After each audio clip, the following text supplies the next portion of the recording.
Bom dia, irmãos, a graça e a paz do Senhor Jesus. Amém. Irmãos, hoje está sortido aqui, viu? Ó, chave, R$1. Aqui, oferta missionária já está aqui, ó. Amém, irmãos, glória a Deus, né? Louvado seja o Senhor. Vamos orar mais uma vez? Nunca é demais a gente orar? Vamos orar ao Senhor. Deus bondoso e maravilhoso, nós te agradecemos por este domingo abençoado, por esse dia ensolarado. Te agradecemos pela nossa vida, te agradecemos por estar aqui, enquanto tantas pessoas já não têm mais condições de estar nos cultos da igreja. Nós te agradecemos por essa bênção, por esse privilégio, pela saúde. Te louvamos pela nossa família, te louvamos, Senhor, pelos irmãos e irmãs que nós já pudemos encontrar aqui hoje. Obrigado, Senhor, o Senhor tem sido tão bondoso para conosco. Como diz o salmista, Senhor, volta minha alma ao teu sossego, pois o Senhor tem sido generoso para contigo. Senhor, e te louvamos ainda porque podemos estudar a tua palavra, podemos aprender tantas coisas nela. Ela é como um oceano, como o mar, Senhor, aonde uma criança pode brincar na beira da praia, mas aonde também um escafandrista pode mergulhar no mais profundo, Senhor. Ó Deus, obrigado, Senhor, pelas riquezas, pelas maravilhas da tua palavra. Te pedimos nesta manhã, como orou Davi no passado: desvenda, Senhor, os meus olhos, desvenda os nossos olhos, para que possamos ver, contemplar as maravilhas da tua lei, Senhor, e sejamos, ó Pai, transformados pelas maravilhas da tua palavra, em nome de Jesus, amém. Irmãos, doutrina das últimas coisas, parte 2. Espero que a Bolívia não me atrapalhe hoje aqui, hein, Bolívia? Não vai atrapalhar não, dá para ver. Irmãos, doutrina das últimas coisas 2. Vimos na última aula a respeito da segunda vinda de Jesus. 2 aulas sobre isso. Vimos tudo? Não. Vimos apenas as partes principais dessa doutrina bíblica tão importante. E hoje, irmãos, nós vamos ver a morte. Fica tranquilo que não é aqui na hora, já pessoalmente, viu? Nós vamos ver aqui biblicamente a respeito da morte e do estado intermediário. Nós já vamos ver juntos o que é isso. Estado. Quem aqui já ouviu falar sobre o estado intermediário? Aí muitos irmãos já ouviram, né? Quem não ouviu vai ouvir hoje, né? Antes da gente ir para lá, para o estado intermediário. E depois, irmãos, nós vamos ver juntos também sobre a ressurreição dos mortos. A morte, a doutrina bíblica da morte e do estado intermediário, elas fazem parte de um grupo da escatologia, que nós traduzindo, né, é a doutrina das últimas coisas ou dos últimos acontecimentos. A morte e o estado intermediário fazem parte do que é chamado de a escatologia individual ou pessoal, porque a morte e o estado intermediário tratam do indivíduo, da pessoa. Agora a segunda vinda de Jesus, a ressurreição, o juízo, o reino de Cristo, novos céus e nova terra, já faz parte da chamada escatologia coletiva, porque ela não trata apenas do indivíduo que partiu, mas ela trata da coletividade dos homens, né? Então hoje a morte, o estado intermediário e a ressurreição. Morte. Irmãos, crente morre? Será que morre crente? Acho que morre, né? Morre.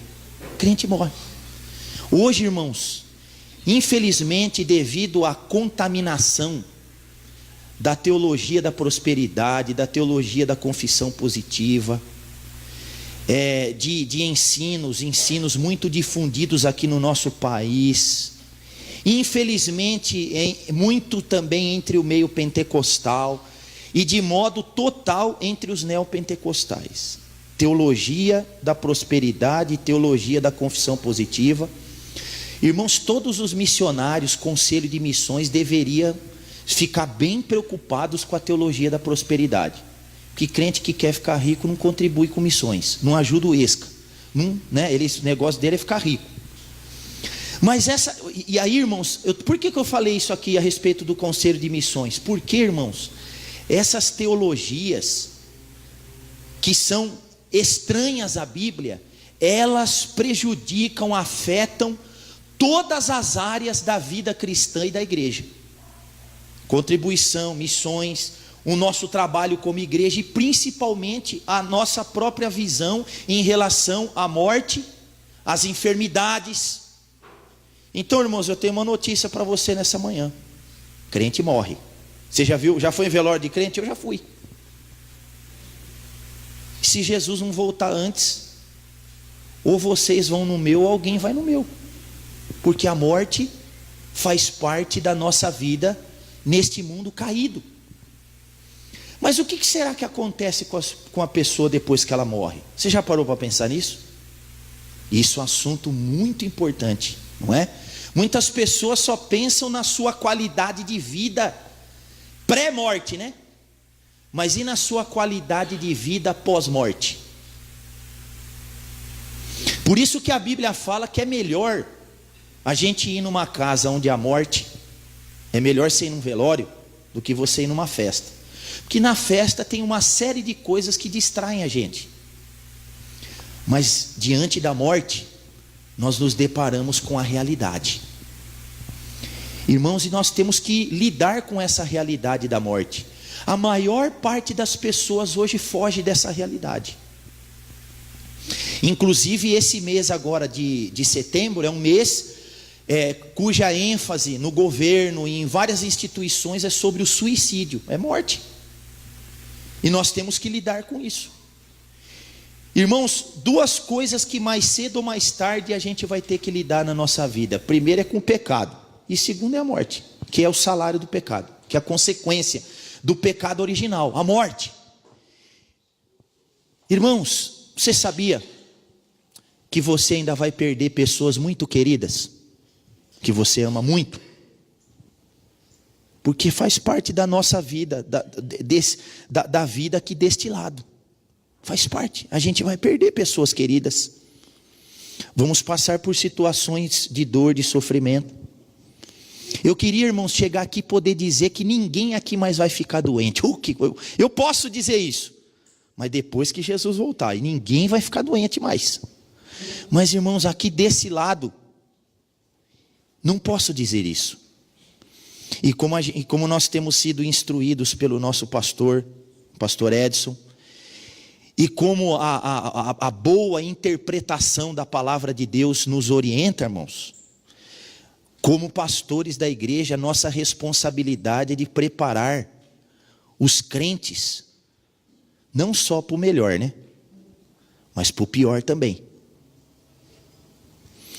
Porque quando as situações difíceis, dolorosas, de dor, de sofrimento chegam na nossa vida, e aí, como é que você vai lidar com ela?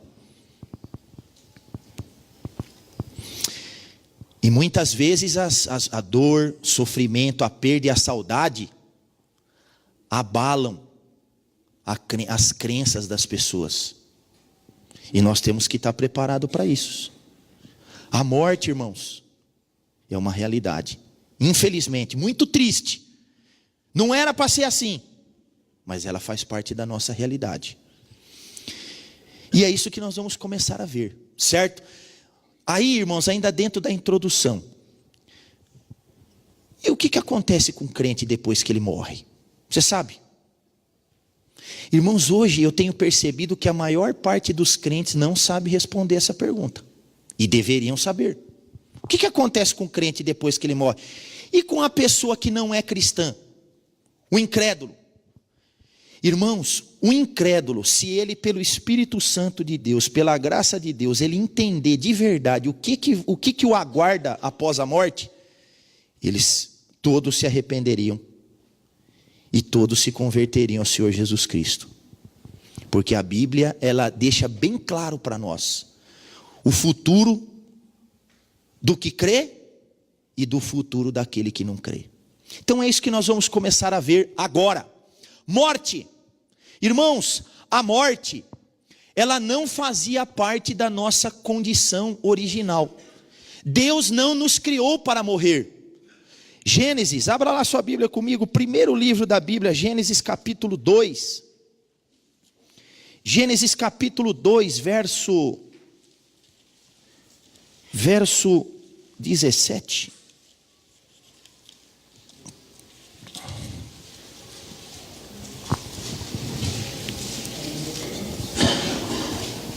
Dois, 16 e 17. E a mulher disse: multiplicarei sobremodo os sofrimentos da tua gravidez, em meio de dores darás, isso aqui é o 3, já estou adiantado aqui, ó, é o 2, se bem que o 3 também tem tudo a ver.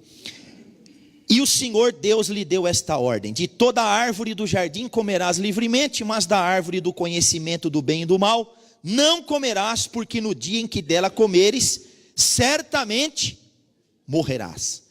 Então Deus não nos criou para a gente morrer. Deus não criou a gente para morrer.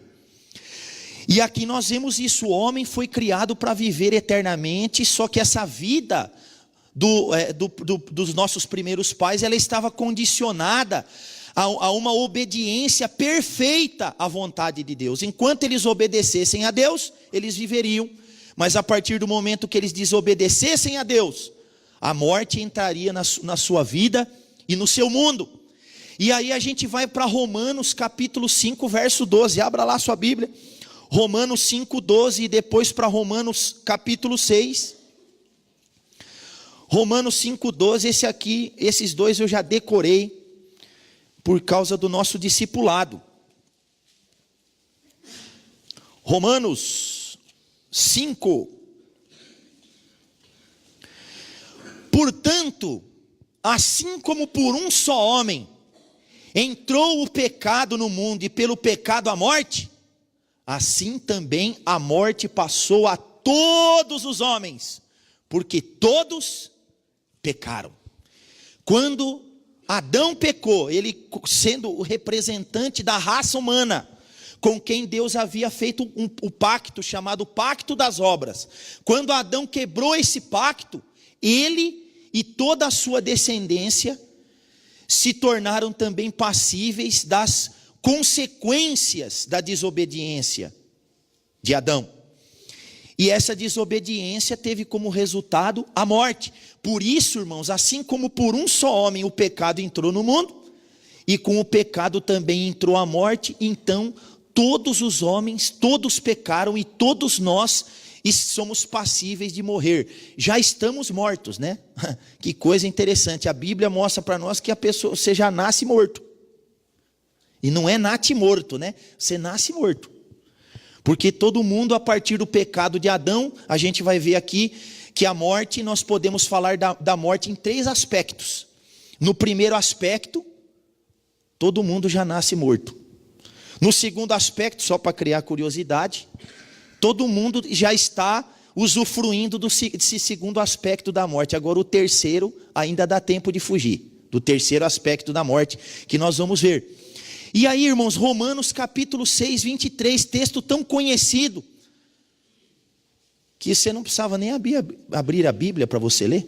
Né, irmã Vilma? Porque o salário do pecado é a morte. Mas o dom gratuito de Deus é a vida eterna em Cristo Jesus, nosso Senhor. Eu sou de um tempo que os crentes, já todo mundo aqui falava, hein? Vamos lá? Porque o salário do pecado é a morte, mas o dom gratuito de Deus é a vida eterna em Cristo Jesus, nosso Senhor. O salário do pecado, ou seja, o pagamento, a consequência, o resultado do pecado é a morte. Por isso, irmãos, esse negócio de morrer é tão esquisito, é tão estranho, é tão difícil nós perdermos pessoas queridas, é tão difícil nós termos que saber da nossa própria morte. Por quê? Porque isso é algo estranho à criação original de Deus. Mas, irmãos, as Escrituras nos afirmam que todos os homens morrem. Rico, pobre, negro, branco, amarelo, vermelho, todo mundo morre. E caixão não tem gaveta, e como diz o irmão Rafael, a alfândega é rigorosa, né, irmão Rafael? A alfândega daqui para lá é rigorosa, não passa nem sua roupa íntima, não passa, todos morrem, né? E a Bíblia deixa bem claro para nós que aos homens, Hebreus capítulo 9, verso 27, abra lá, aos homens está ordenado morrerem uma só vez, vindo depois disso o juízo. Abra lá para você ver que eu não estou falando coisa da minha cabeça. Hebreus 9, 27, porque aos homens está ordenado morrer uma só vez, vindo depois disso o juízo. Então, irmãos, aqui a palavra de Deus já desmonta a reencarnação, porque você morre uma só vez, e depois disso, juízo. Depois disso, todos nós compareceremos diante do tribunal de Deus. Todos, crentes e não crentes, justos e ímpios, todos comparecerão diante do juízo. Irmão, só esse versículo aqui a gente já podia ir embora e já sair mastigando esse versículo, porque aos homens está ordenado morrer uma só vez, vindo depois disso o juízo. É uma vez só, graças a Deus, né? Que é uma vez só. Uma vez só. Para quem tem Cristo, você está justificado para chegar diante do juízo de Deus. Agora, e quem morrer e chegar lá sozinho, sem ter um advogado, diante do tribunal de Deus, como é que vai fazer essa pessoa? Vai ser muito triste. Então, irmãos, esse conhecido estudioso da palavra de Deus, Anthony Hoekema, ele disse: a morte no mundo humano não é um aspecto da boa criação de Deus, mas um dos resultados da queda do homem no pecado. É claro, tem mortes que, se a pessoa cometer, por exemplo, uma imprudência no trânsito, foi um ato ali onde ele se arriscou a morrer e sofreu um acidente e morreu. Mas nós não podemos falar que a morte ela é fruto apenas de um pecado específico. Não. A morte ela é uma consequência do pecado original. Pecado cometido pelos nossos primeiros pais. E por que ele é chamado pecado original? Porque ele é o pecado que originou todos os outros pecados. E que também trouxe a dor, o sofrimento e a morte para o nosso mundo. Certo? Então, irmãos, nós podemos falar da morte em três aspectos. Três aspectos da morte. O primeiro aspecto é a morte espiritual.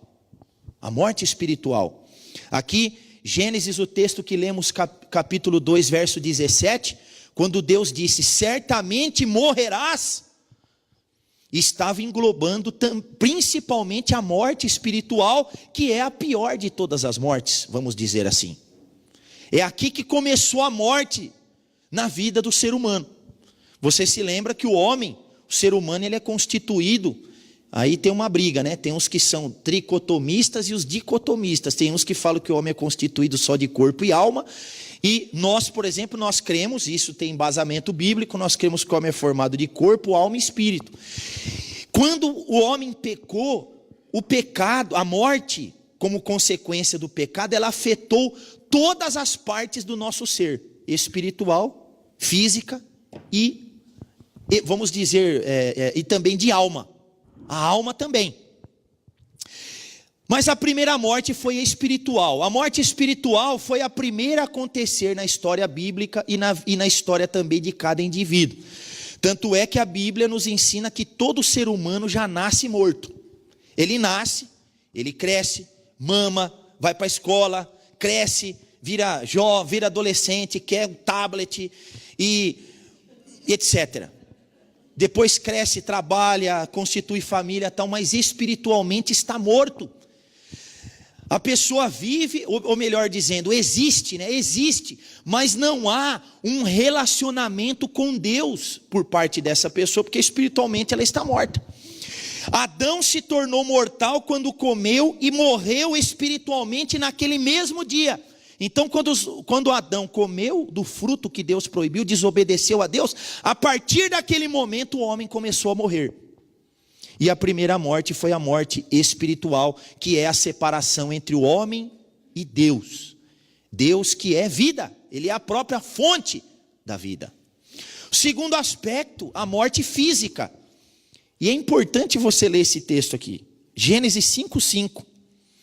Gênesis 5:5. Fala, o salário do pecado é a morte, mas e Adão?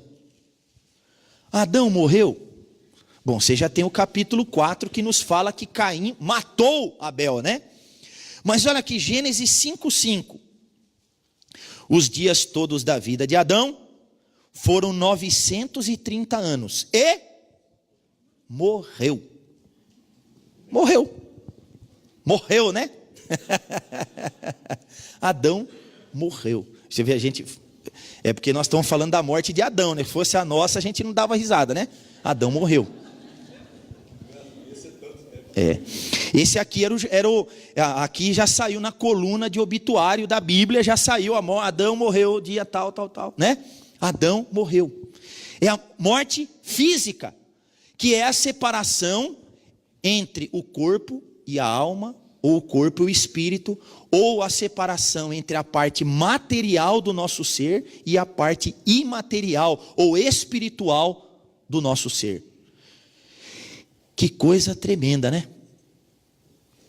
O pecado, a consequência do pecado trouxe, irmãos, esse afastamento de aspectos da nossa humanidade que deveriam ser inseparáveis. Deus nos criou como seres completos, inteiros. Mas olha, o pecado trouxe uma desintegração do ser humano. Resultado do pecado, desintegração do relacionamento com Deus, desintegração do nosso relacionamento com o próximo, com o mundo que nós vivemos e até no nosso próprio ser, né? E isso, irmãos, indica que a morte não foi o desígnio original de Deus, mas foi resultado do pecado. Agora vamos para o terceiro aspecto da morte, que a Bíblia chama de a segunda morte. Apocalipse, vamos lá para o último livro da Bíblia, Apocalipse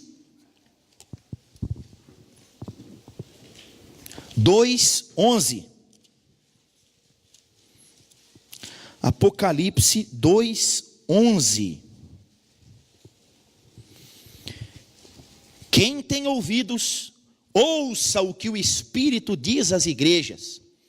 O vencedor, de nenhum modo, coisa linda, sofrerá dano da segunda morte.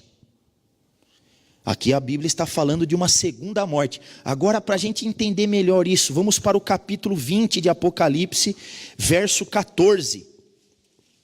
Verso 14.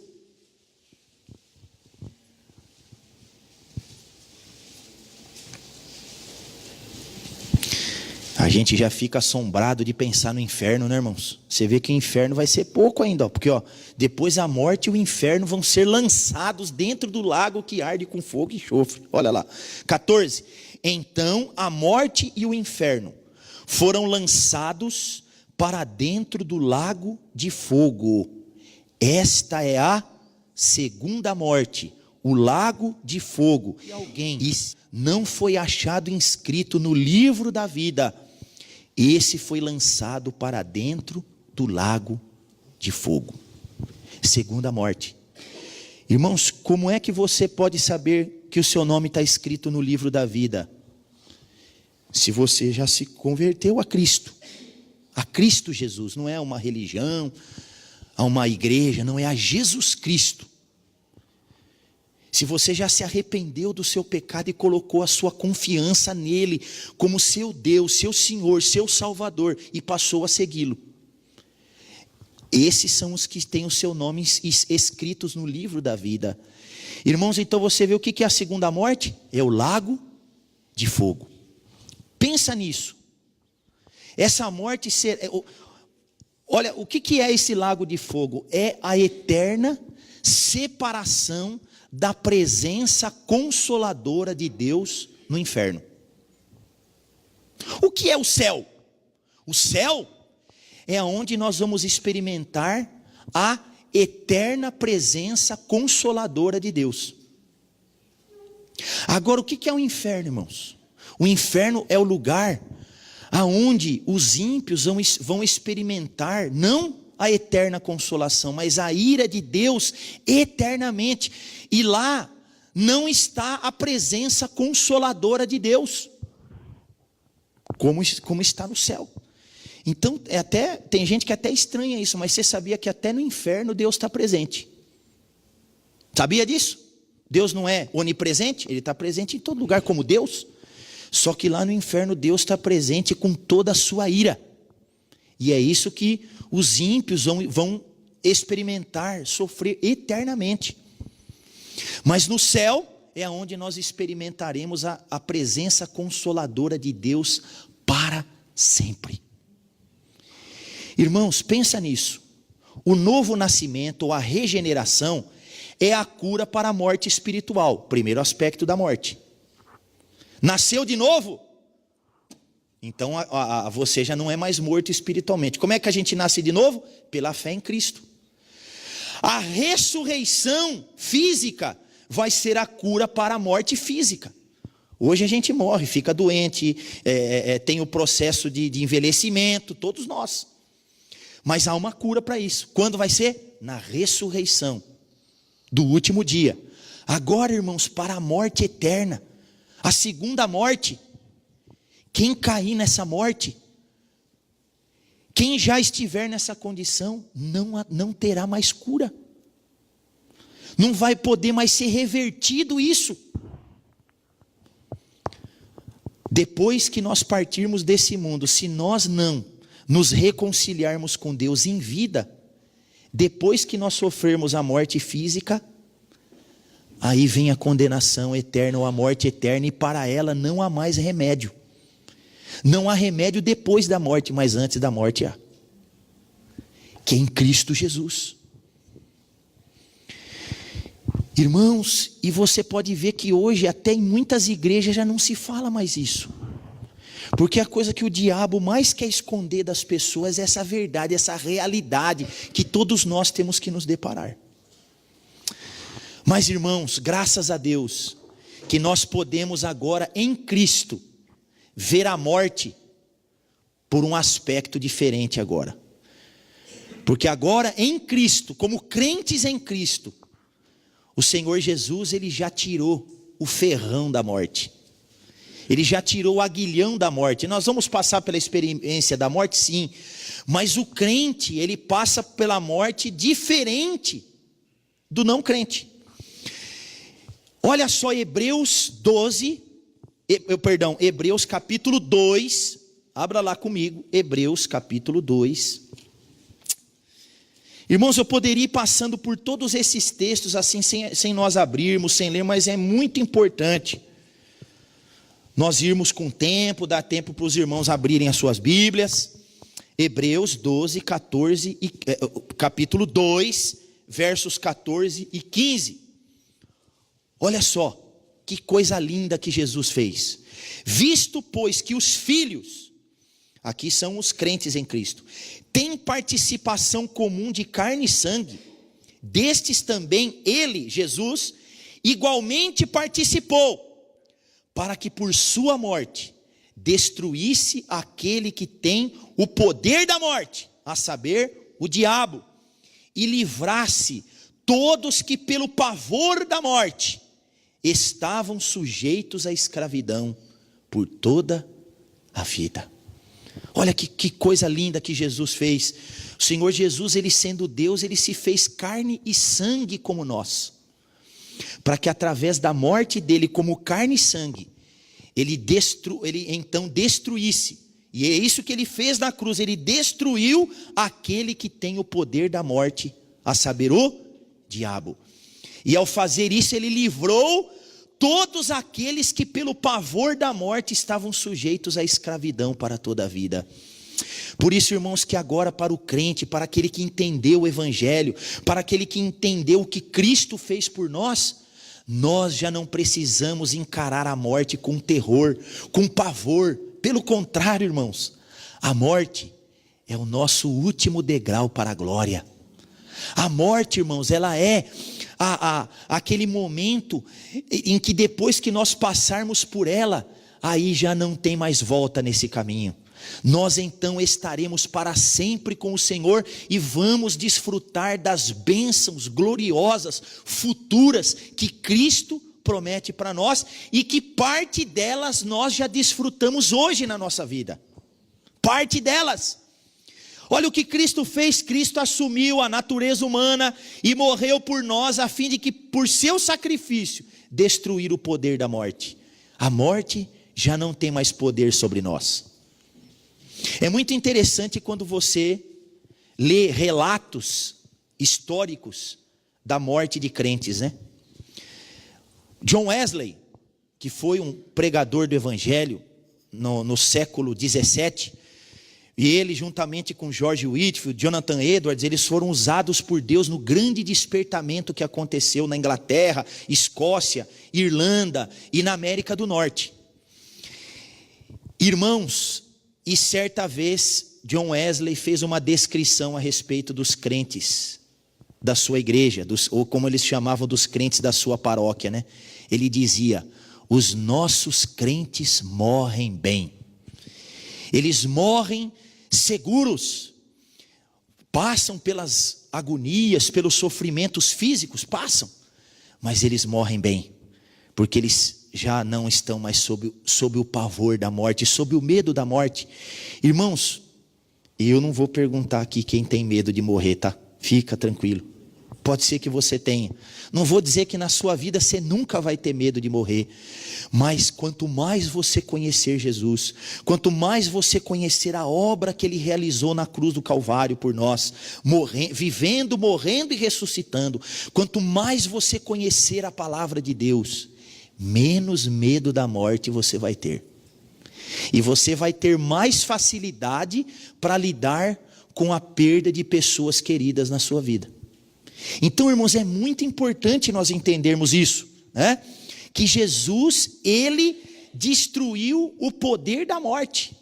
Você já parou para pensar nisso? Que Jesus é a vida, mas Ele sendo vida por amor a nós, para nos libertar do poder e do pavor da morte, Ele permaneceu durante algum tempo sob o poder da morte. Naqueles 3 dias que Ele ficou sepultado, mas os grilhões da morte não puderam contê-lo naquela sepultura. Ao 3º dia Ele ressuscitou. Irmãos, então nós não podemos nunca nos esquecer que Cristo, na sua morte e na sua ressurreição, Ele conquistou a nossa grande vitória sobre a morte. E nós temos que nos lembrar disso constantemente, porque Cristo nos redime não apenas do pecado, mas também dos efeitos do pecado. Por isso a nossa esperança está no Senhor Jesus, aquele que, de acordo com Apocalipse 1,18, Ele agora é aquele que tem as chaves da morte. Apocalipse capítulo 1, verso 18. Jesus é aquele que tem as chaves da morte. A morte e a vida estão nas mãos do Senhor. E hoje, irmãos, esse relato que John Wesley fez dos crentes dos seus dias, infelizmente hoje a gente não vê muito isso. Pelo contrário, a geração de crentes dos nossos dias falou de morte, corre. Mas, irmãos, isso deveria ser algo que a gente... não vou dizer que você vai encarar, nossa, que coisa boa, vou morrer, né? Não vou dizer isso, mas nós devíamos encarar com uma naturalidade.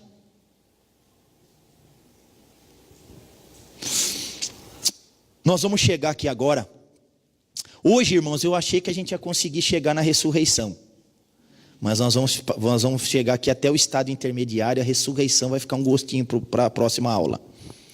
Ontem, eu, a minha esposa e mais uma irmã da igreja, nós estivemos lá em São Paulo, no Hospital Emílio Ribas, no treinamentos de capelania hospitalar. Então, o tema que nós vimos foi sobre primeiro, geriatria, a diferença entre a senilicência e senilidade, e também cuidados paliativos propósito e princípios. Cuidados paliativos. Que coisa interessante, né, irmão? Você sabia que tem uma diferença entre a senilicência e a senilidade? Eu não sabia disso, eu fiquei sabendo ontem. A senilicência, nós não temos a adolescência? A senilicência é uma parte da nossa vida que começa depois dos 60 anos, né? Amém? Glória a Deus, aí tem, né? Ela começa depois, a gente tem o período da adolescência, não tem? Que começa, a adolescência começa, eu creio que depois dos 11, 12 anos, vai até uns 16 anos mais ou menos, né? Adolescência. Então a senilicência começa nos 60 e não tem hora para terminar, depois ela vai embora, né? Senilicência. E aí a doutora, essa doutora, ela é a doutora Rosemary Arias. Ela é médica geriatra, ela no Hospital do Servidor Público, ela faz parte da equipe também de cuidados paliativos do Hospital do Servidor Público, lá em São Paulo, que é a equipe referência nacional de cuidados paliativos. E aí, irmãos, ela começou a falar o que acontece naturalmente com a gente na senilicência. Irmãos, você não precisa nem ficar doente, sem falar as doenças que aparecem na vida. Só a senilicência, irmãos, é tanta coisa, tanta coisa. E eu lembrei do livro de Eclesiastes, né? O livro de Eclesiastes fala certinho para nós o que vai acontecendo com a gente à medida que a gente vai envelhecendo. Então, irmãos, isso é algo muito importante, nós temos que ter consciência do nosso envelhecimento. Vai chegar uma hora que a gente vai precisar de outras pessoas. Eu tenho pessoas na minha família que são idosas que ela fala, eu não quero precisar de ninguém. Orgulhoso. Porque, irmãos, se quando nós entramos na vida aqui, a gente precisa dos outros, precisa da mãe para dar mamar, para trocar a fralda, precisa do médico, precisa do pai, né? Parece que não, mas precisa do pai também. Precisa do pai, precisa de médico, precisa de escola, precisa de tanta coisa. Para a gente fechar a nossa vida aqui na terra, a gente também vai precisar da ajuda de outras pessoas. Ah, eu não quero dar trabalho para ninguém. Feliz de quem ainda chega ao ponto de dar trabalho para os outros, que tem pessoas que não chegam a isso. Não é? Meus irmãos, mas é uma realidade da vida que nós temos que nos deparar antes da gente chegar no estado intermediário. Irmãos, por que eu estou falando isso, irmãos? Porque a nossa conscientização disso é muito importante. O Gil, com todo esse físico esbelto que ele tem, está andando mais de 40 quilômetros de bicicleta. Ó, brincadeira. Mas Gil, vai ter problema, Gil, não tem jeito. Os janeiros vão chegando, vão pesando. E a gente, irmãos, precisa estar consciente disso. Consciente disso. Eu conheço pessoas, por exemplo, que têm dificuldade de usar bengala. Pô, eu também não ia, eu não quero. Mas, irmãos, vai saber se eu não vou ter que usar bengala. Feliz ainda de quem chega a usar. E feliz daquele que passa ainda por essa vida e não precisa, foi mais feliz ainda. Mas, irmãos, é a realidade da vida. E o nosso país está se tornando um país idoso. E nosso país não está preparado para lidar com isso. O nosso sistema de saúde, infelizmente, também não está pronto. E a igreja, irmãos, precisa se preparar para isso aí. E vocês sabem o quanto que a nossa igreja já procura se preocupar com a nossa suavidade, né? A gente até chama de suavidade. Vamos suavizar o caminho para os irmãos passar, suavizar. Como é que você quer passar a sua velhice? Igual um carro andando por uma estrada toda esburacada, ou você quer andar por uma Castelo Branco? Como é que você quer passar pelo envelhecimento da sua vida? Então isso vai ajudar nós nos conscientizarmos, irmãos, que o envelhecimento e a morte são uma realidade. Se Jesus não voltar antes, é claro. Mas é uma realidade, nós temos que lidar com ela e nos preparar para ela. E se cuidar, viu? se cuidar, se preparar. Porque quanto mais você se preparar, você vai minimizar dores e sofrimentos que você possa ter depois. Não vou dizer que você não vai ter, mas a gente tem que pensar nisso. Joia, morreu, e aí? E agora? Estado intermediário. Estado intermediário. Segunda parte agora, estado intermediário. O que é o estado intermediário? É o estado que compreende depois da nossa morte até a nossa ressurreição, que se dará quando Jesus voltar. Irmãos, e também a gente dá muita ênfase, a gente acaba confundindo o estado intermediário com o estado final que nós vamos ter depois da ressurreição. E uma coisa é uma coisa, outra coisa é outra coisa. O estado intermediário é uma coisa, o estado final em que nós vamos estar depois que Jesus voltar é outra coisa, que nós vamos chegar lá, aqui na aula, e se Deus quiser vamos chegar depois também. O estado intermediário, irmãos, as escrituras, elas nos afirmam que as pessoas na morte, depois da morte, né, permanecem conscientes e vivas. Você não pode esquecer disso. Os adventistas, por exemplo, eles creem que depois que a pessoa morre, ele entra no estado de dormência, de sono, e ele não sabe do que está acontecendo. A Bíblia ensina o contrário.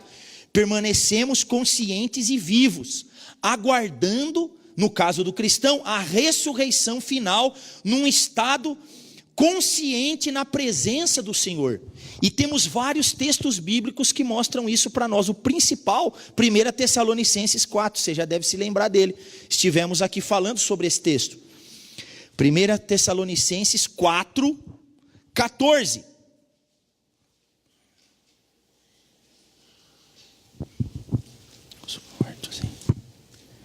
Olha só.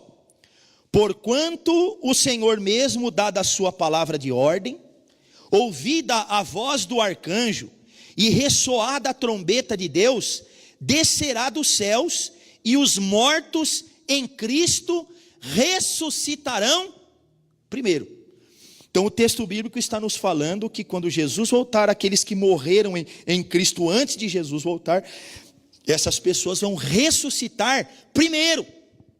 Mas em que estado os crentes estarão antes da segunda vinda de Jesus? No estado de morte intermediária, no estado que o apóstolo Paulo já falou para nós em Filipenses 1, 23.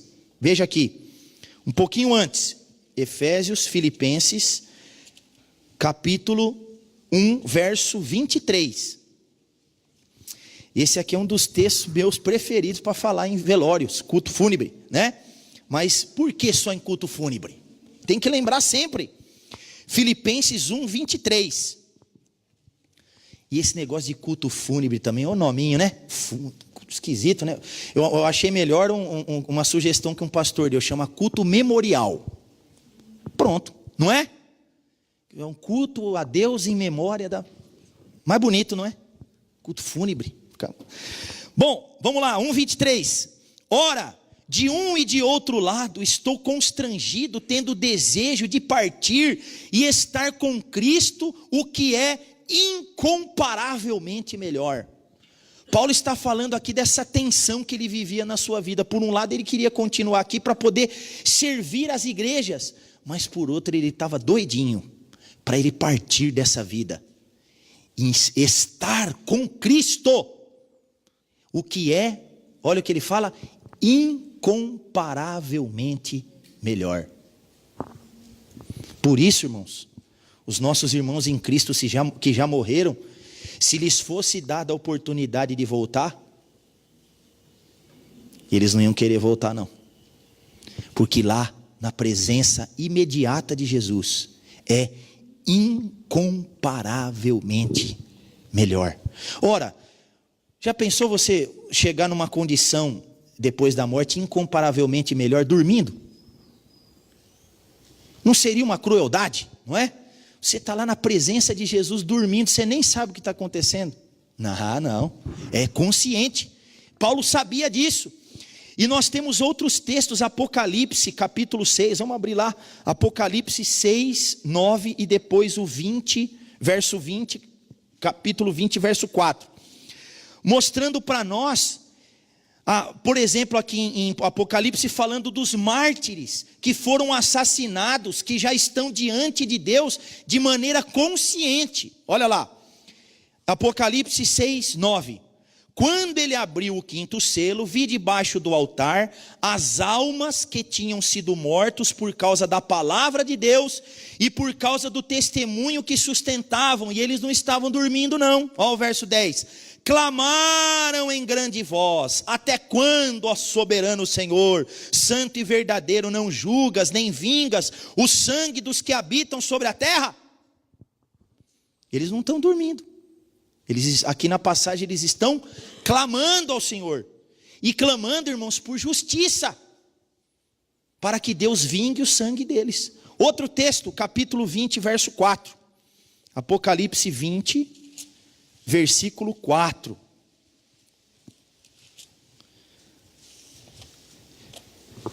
Vi também tronos, e nestes sentaram-se aqueles aos quais foi dada autoridade de julgar.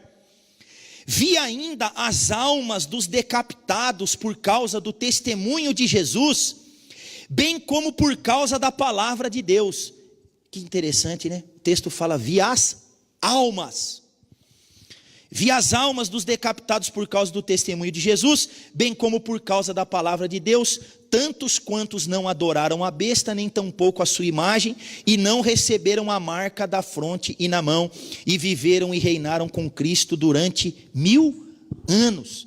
Então, irmãos, nós temos vários textos, mas o outro que é o texto clássico, que mostra para nós que no estado intermediário nós estamos vivos e conscientes, é Lucas capítulo 16. Quando Cristo fala do rico e de Lázaro. Pode passar, viu, Serginho, fazendo um favor. Lucas capítulo 16, verso 19.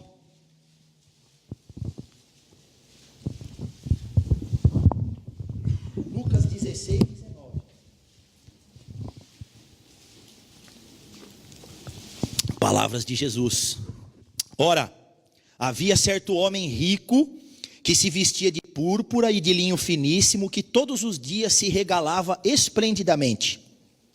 Havia também certo mendigo chamado Lázaro, coberto de chagas, que jazia à porta daquele, e desejava alimentar-se das migalhas que caíam da mesa do rico, e até os cães vinham lamber-lhe as úlceras. Aconteceu morrer o mendigo, olha que lindo, e ser levado pelos anjos para o seio de Abraão. Morreu também o rico e foi sepultado. Você viu que não fala nem o nome do rico aqui, né? Morreu o rico e foi sepultado. No inferno, estando em tormentos, levantou os olhos e viu ao longe Abraão e Lázaro no seu seio. Então clamando disse: Pai Abraão, tem misericórdia de mim, e manda Lázaro que molhe em água a ponta do dedo e me refresque a língua, porque estou atormentado nesta chama. Disse, porém, Abraão: Filho, lembra-te que recebeste os teus bens em vida, e Lázaro igualmente os males. Agora, porém, aqui ele está consolado e tu em tormentos. E além de tudo, está posto um grande abismo entre nós e vós, de sorte que os que querem passar daqui para vós, outros não podem, nem os de lá passar para nós. Então replicou: Pai, eu te imploro que o mandes, mande o Lázaro à minha casa paterna, porque tenho 5 irmãos, para que lhes dê testemunho, a fim de não virem também para este lugar de tormento. Respondeu Abraão: eles têm Moisés e os profetas, ouçam-nos. Mas ele insistiu: não, pai Abraão, se alguém dentre os mortos for ter com eles, arrepender-se-ão. Abraão, porém, lhe respondeu: se não ouvem a Moisés e aos profetas, tampouco se deixarão persuadir, ainda que ressuscite alguém dentre os mortos.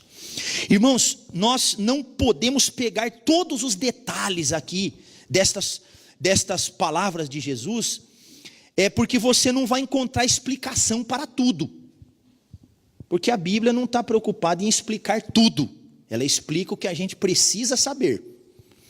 Mas, irmãos, veja aqui, primeiro, você vê que Lázaro era crente, e era mendigo, e cheio de feridas. Irmãos, Você acha que Lázaro, ele foi para o seio de Abraão porque ele era bonzinho, legal? Não, porque senão nós estamos anulando a graça de Deus em Cristo.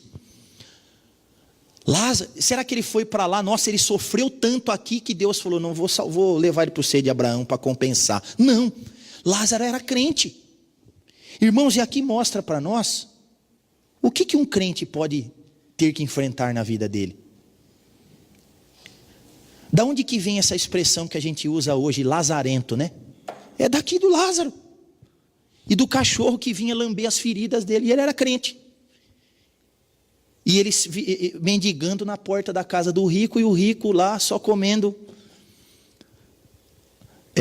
petit gâteau, e nem aí com ele lá fora, né? E ele estava sofrendo tudo aquilo, irmãos. Então Jesus mostra para nós, irmãos, quantas dificuldades que um crente pode passar aqui nessa vida. Aqui a teologia da prosperidade já foi embora. Mas, irmãos, quando Lázaro morreu, quem veio buscar ele? Os anjos. Aí, irmãos, a Bíblia aqui não está falando o que eu vou dizer, mas eu imagino que deve ter sido uma carruagem. E os anjos vindo nessa carruagem. E aquele homem tão desprezado, tão rejeitado aqui, foi levado pelos anjos. Para onde? Para o céu, que aqui Jesus chama de o seio de Abraão. Agora o rico, aqui na história, e provavelmente é uma história verídica. Aqui o Jesus não dá nem nome para o rico. Ele não tem nem nome nessa história. E ele foi para onde?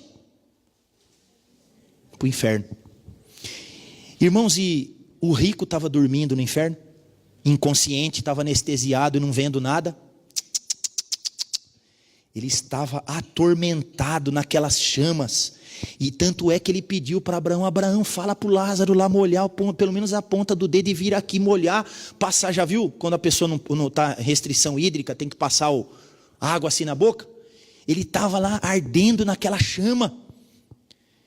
E aí Abraão falou para ele, não, ele sofreu na sua vida, mas ele sofreu tanto na vida dele, ele já recebeu a cota dele, agora ele está consolado. Agora você, que se viveu de uma maneira regalada e não se lembrou de Deus na sua vida, agora você está aqui, em tormentos.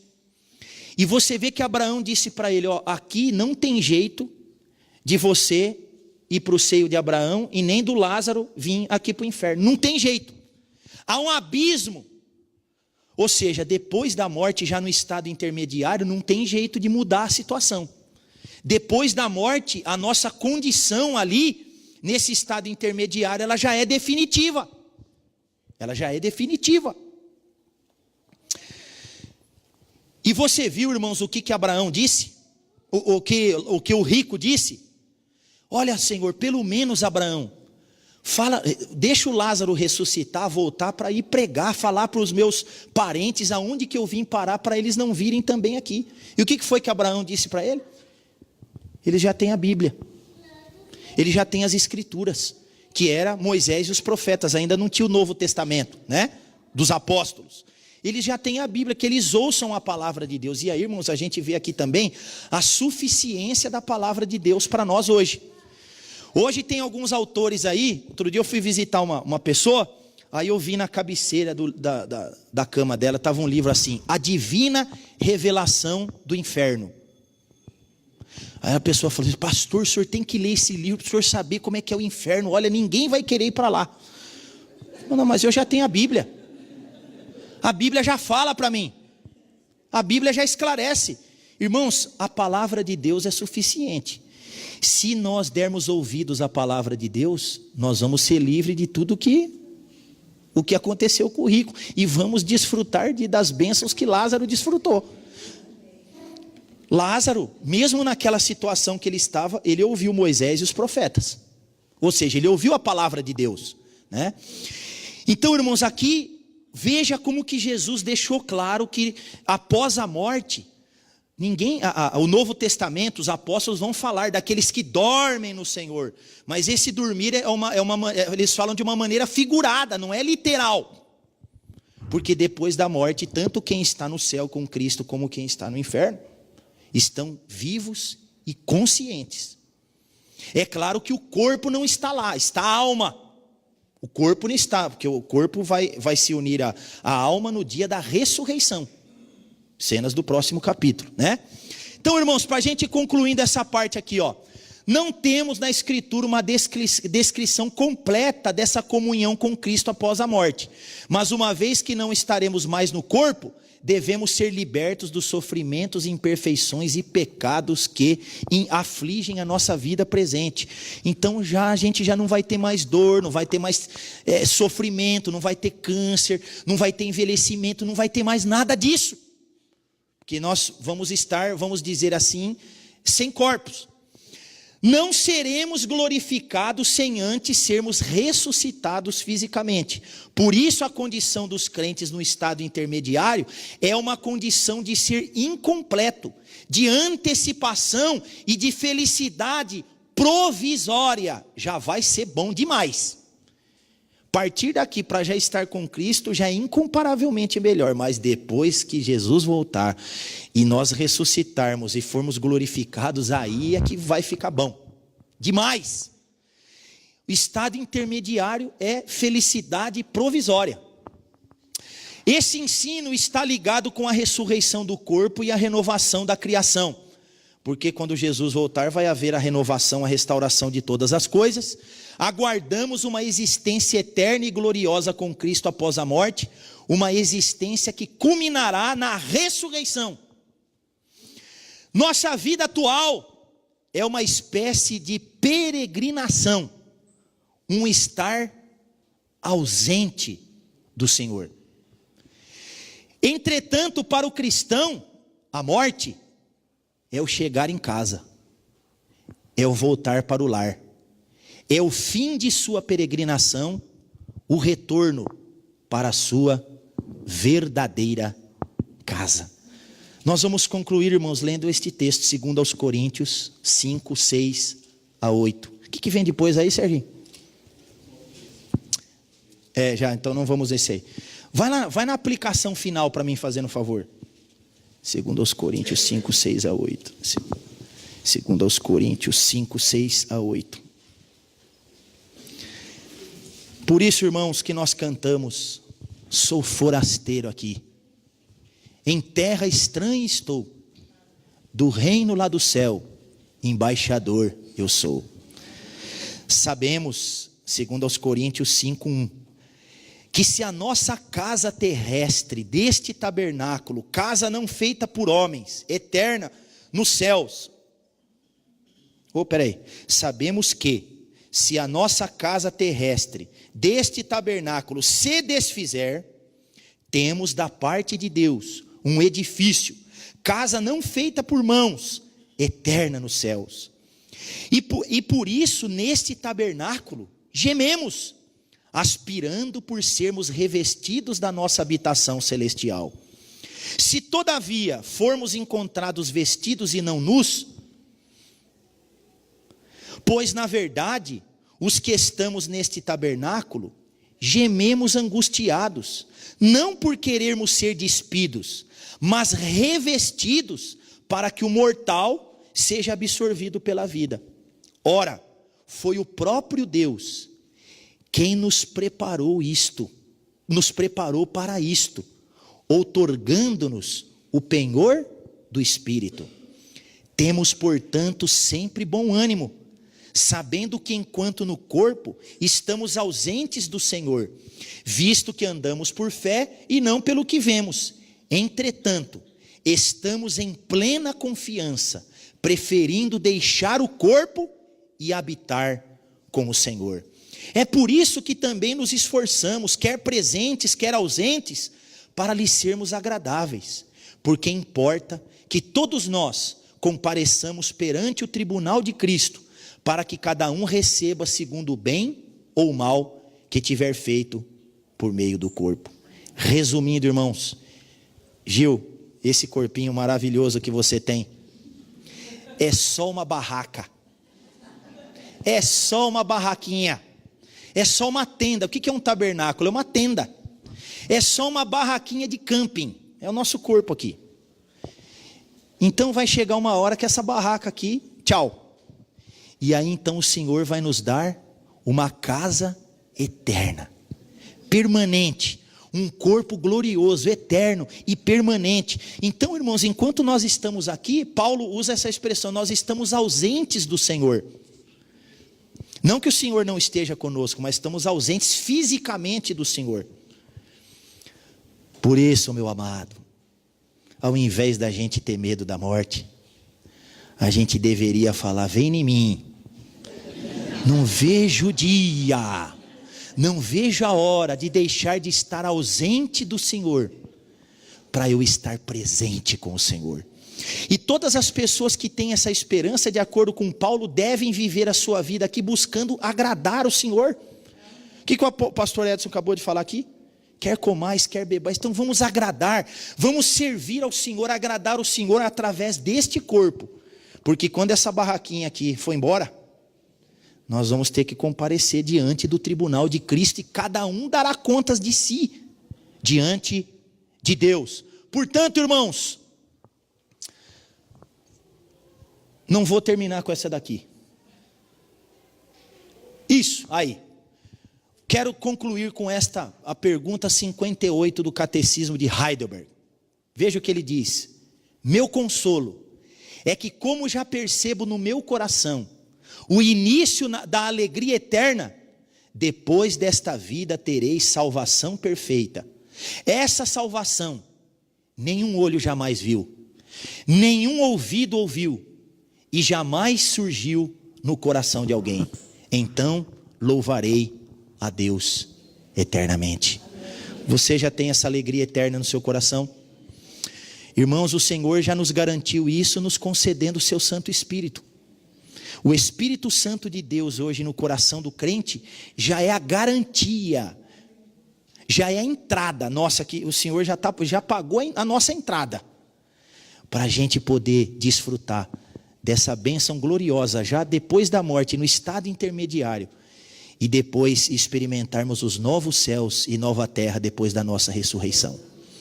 Senhor, nós queremos te agradecer por esta manhã, por tudo que a tua palavra nos ensina a respeito do nosso próprio futuro. Deus, ajuda-nos a vivermos a nossa vida aqui andando por fé, andando não apenas para aquilo que podemos ver e apalpar nesta vida, mas que vivamos aqui, Senhor, crendo e confiando nas promessas futuras que tu tens para nós. Senhor, ajuda-nos a lidar em Cristo com a morte, com o nosso próprio sofrimento, dores, dificuldades, e usa-nos, ó Deus, para consolar, para ajudar aqueles que estão enfrentando a perda, a morte na sua própria família, dores e sofrimentos, Pai. Senhor, obrigado por aquilo que tu tens prometido para nós, e nós, Jesus, queremos te dizer: Senhor, estamos desejosos de estar contigo, e queremos, ó Deus, enquanto o Senhor quiser que estejamos aqui, queremos viver inteiramente para a tua glória.